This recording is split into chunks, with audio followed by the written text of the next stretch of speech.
wink at me, smile, whatever it is to let me know.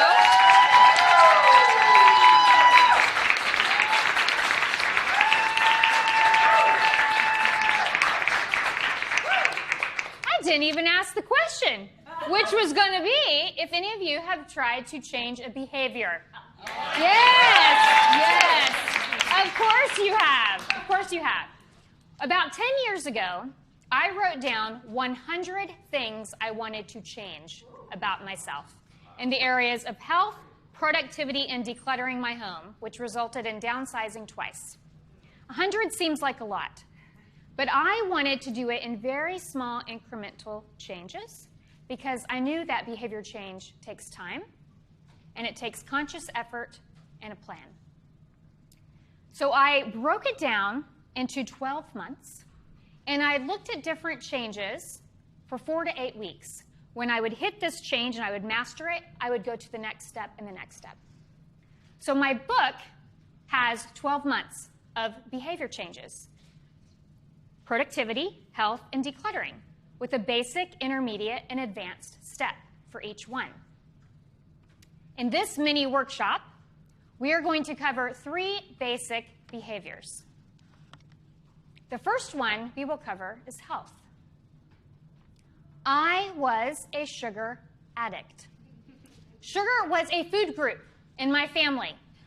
The entree was the vehicle to dessert.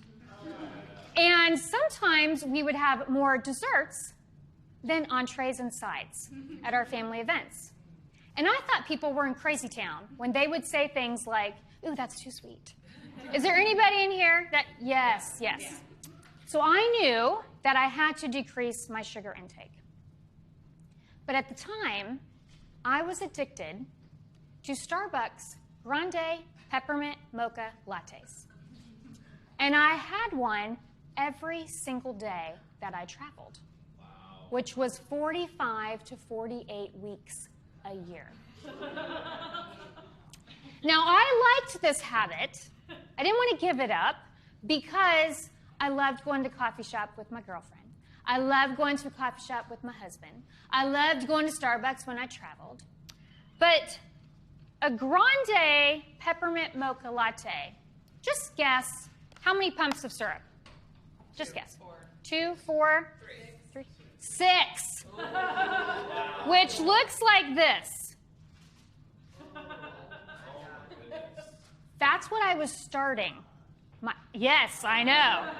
That's what I was starting my day with. 1/3 of a cup of sugar. Which leads you on a jacked up, crashed out cycle all day long. But there was no way I could drink coffee without sugar. So I started asking for 1 less pump. It's just a teaspoon, but I didn't notice it. You don't notice 1 pump out of 6. Did that for a month. Next month, 4 pumps. Then 3 pumps. When I got to the month that it was 2 pumps, I had to extend that a little bit. It was a little more coffee than dessert. But I eventually got down to where for the last few years, all I've had is coffee with cream, or I get 1 pump on the weekend as a treat. But if I would have just said, I'm going to start drinking regular coffee with cream, I'm going to cut out my peppermint mocha lattes, I would have never been able to do it. So can anybody think of something that they might be able to change, that they want to change in very small steps like that, where they're not giving up the behavior, they're not giving up their favorite thing, they're just decreasing it by the 1 less pump method? Or maybe it's that you want to add something a little bit at a time. Anybody in here? Wine? Okay. So how would that work for you? I had access to all of the wine all the time at my job. It's part of my work life. You have access to all the wine you want all the time at your job. Yep, it's great. And you entertain as part of your job. So it's yes. Wine is a thing. Yes, and you enjoy it. I do. Mm-hmm. So maybe it's half a glass instead of a full glass. Half a glass, yes. So when they come to pour it, you just have them pour. Yes, yes. And because you work there, you could even let them in on what you're doing and say, you know, when you come to the table, don't fill me up all the way. Yeah, exactly. I like that. Good, good. Yes? So I've been trying to limit my beer intake. I see a theme. I see a theme. Okay?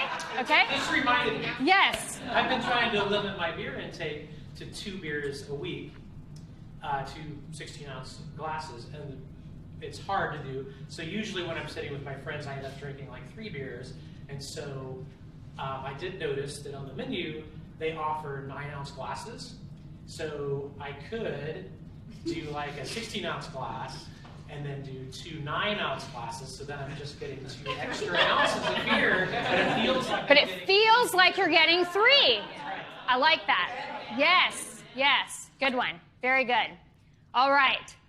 We're going to move on to productivity because we are in a mini workshop. Tracking your time. Most of us overestimate what we can get done in a short amount of time, but we underestimate how much we can achieve in a long period of time, like a year. And if you don't track what you do, track the time you spend on tasks, how do you know how long it's going to take you, right? Or you think it's going to take you X amount, and then it takes you longer, and you procrastinate to start it, and then you're scrambling at the end. When I wrote my book, I thought I could write 3 mini chapters in about 90 minutes. Ends up, I could only do 2. And when I say mini chapters in about 90 minutes. Because I knew that, because I tracked my time, I was able to tell my editor what week I would be finished with the book and get it to her on time. Everything worked out perfectly, but had I not tracked it, there's no way. If you are hiring an assistant for something, you think you might need them for 20 hours or 10 hours because we all overestimate how much we actually work. We say, we work 50 hours a week, I work 60 hours a week. No, you don't. Most people do not work as much as they think they do. And so we think we need an assistant for many hours a week. Really, if we tracked it, how long we need them, it might only be like 5 or 7. But something else you might track are your time wasters, like how much time you spend on social media or ESPN or news feeds. And unless you track it by using maybe a program in the background, like my client who said, I swear I only spend 5 to 7 minutes a day on the Huffington Post. We installed rescue time, 27 to 42 minutes a day. He would have never guessed that. Never guessed it. Anybody in here think they have something that would probably benefit them to track the time? You mean like an app? Yeah, an app or a task that you do. Yes. So I like the Toggle app, and I've been working with Wendy, and I figured out that it takes me 20 minutes to draft the vignette, and then 10 extra minutes for the refinement. But I use Toggle, and you can do a timer or chronograph. That's perfect. That's perfect. And you're doing that with somebody.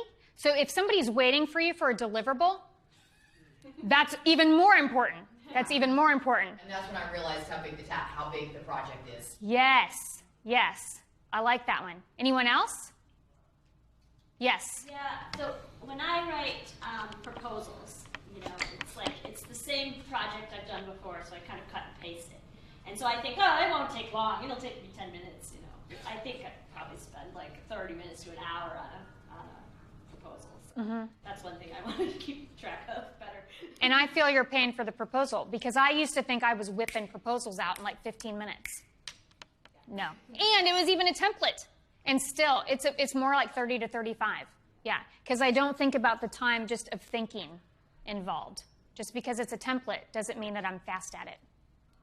Awesome. All right. So moving on, the last thing would be the decluttering. And clutter isn't just physical. It's also digital. It can also be mental. We have clutter, head trash, right, too? But the basic step for us today is going to be with our phones. We have apps on our phones, we don't even know what they are.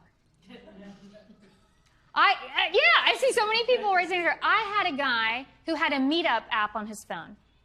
It had a badge of 12, it had the number 12. He's like, I don't even know what this is.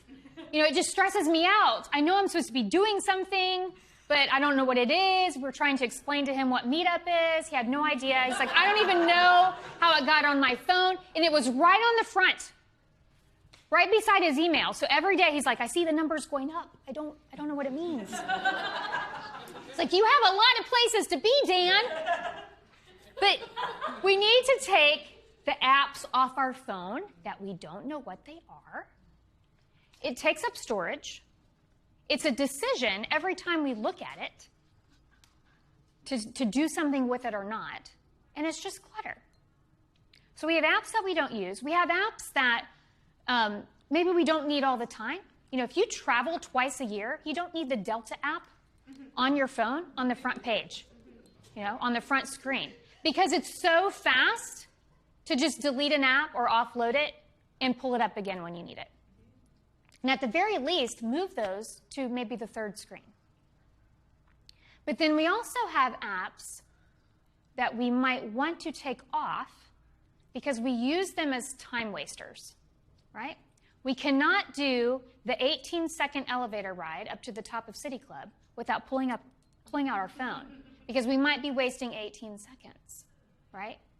And so getting rid of an app that maybe we check out of boredom or we lose sleep over, as in sitting in our bed looking at Facebook at night when really we could be using more shut-eye. So as a small group, what we would do is look in our settings and see what apps do we not even know what they are and get rid of them. And then what apps can we maybe offload where we delete and bring it back at some point later. And then the time waster app, or the apps that are sucking our productivity, or maybe sucking away our money, which is why I do not have the Amazon app on my phone anymore. I took it off. I have to intentionally go to the laptop. So does anybody have an app on their phone right now that they know? They have no idea what it is. Christina, what is it? I have a lot, actually. You have a lot. My phone's not very organized. Okay, here's one. It's called Snapseed. Anybody know what Snapseed is? Oh, we have a couple people that do. We have a couple people that do. All right. So, but it's not hurting you to not use it, and it's not helping you. You're just curious every time. You said you had more than one. What's the other one? There's one called Pozika. Pozika? Anybody? No clue. All right. Anybody have an app on their phone that is a time waster that they think, I might want to get that off my phone? Yes? Yeah, I have two categories, at least, that I can think of. Number one, Instagram. Although I post on there a little bit. I do like to see pictures of my nieces, but I do, kind of brainwaves through it. And then I have a fitness app, like 12 of them, and I only use 2 of them. Perfect. Yes. And those probably take up storage. Totally. Yeah. Awesome. All right. So this is a sample of what the workshop would be. We would take a health behavior, a productivity behavior, and a decluttering. Small steps are what can create behavior change. It doesn't have to be hard. I want you to be able to create new habits so that you can work well and play more. Thank you for attending.